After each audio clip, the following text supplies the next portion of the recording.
इस तरह के और वीडियोस के लिए मेरे चैनल को सब्सक्राइब करें। Ready, 3, 2, 1, start. I should like now to make a few observations on the budget.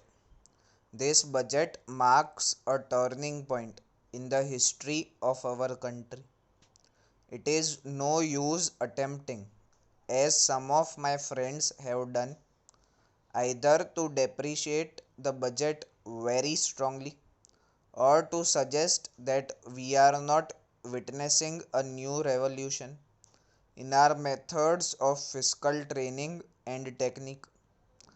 I want it to be quite clearly pointed out to my friends that we are now facing the lean years of Indian finance.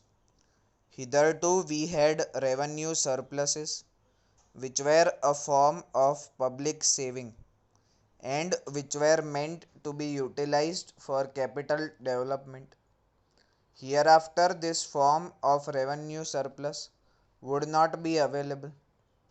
We have therefore to find out ways and means of implementing our great program of national reconstruction at minimum cost. My point is that the deficit on revenue account would be of the order of about rupees 19 to 20 crores. Here let me point out that I do not agree with those of my friends in the finance department who have attempted to suggest that rupees 9 or 18 crores which are obtained from the Pakistan should be put to the revenue side of the budget. They are to be put on the capital side, but that does not seriously alter the trend of my argument.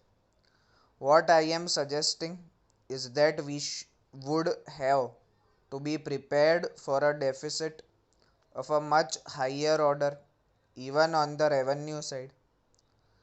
That itself should make us realize that there are very many problems which we have to face, and that we have to undertake ways and means of increasing the resources of our country so that it might be possible for us to have a greater amount of surplus or a greater amount of public saving for the purpose of financing capital development.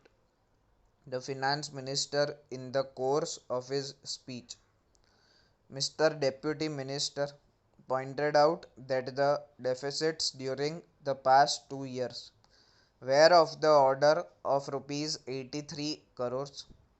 I venture humbly to disagree with him because I feel that when we are talking of deficits, we must take into account the overall deficit incurred by the central government, and that would be of the order of rupees 200 crores. During the years of relatively light expenditures, we had a shortfall of about 200 crores. Undoubtedly, now when we are going to have a very great amount of expenditure, we might have a greater amount of deficit, and we would have to find out ways and means of trying to meet our capital expenditure. Some members have pointed out that deficit financing is good. Others have pointed out that it is poison. One honorable member who preceded me pointed out that it could be taken like a tonic. Now I am not willing to enter into the merits of deficit financing or demerits of deficit financing in an academic spirit. The time has now come when we should face realities. I do suggest that we have to indulge in deficit financing because without indulging in deficit financing, it would not be possible for us to indulge in capital expenditure on such a large scale. But when we are talking of the scope of deficit financing, I would like to place before the House and the Finance Minister the two great limitations which face us. The first limitation that faces us is that concerning the internal price level. The Honorable the Finance Minister referred to the cost of living. He said that he was going to keep a watch over the cost of living so that it may not shoot up within a short period and make a mess of the plans of capital development. But there is another limitation which has also to be borne in mind, a limitation which has not received as much notice as it should have done in all the discussions that have taken place on deficit financing. That limitation is the external limitation, or the limitation which arises on account of our balance of payments position.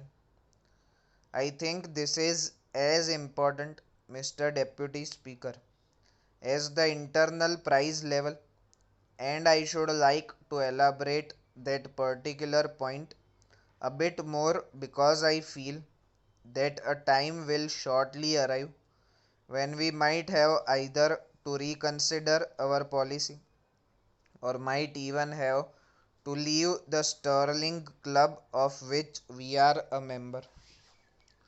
The second serious limitation is as serious as the first.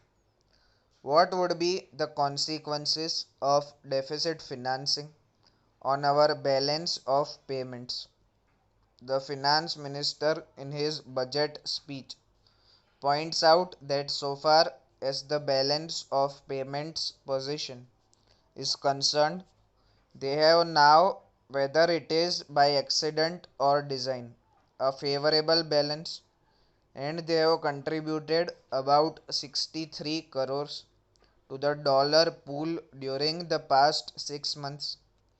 But the moment we indulge in deficit financing, we have to be prepared for worsening of our balance of payments.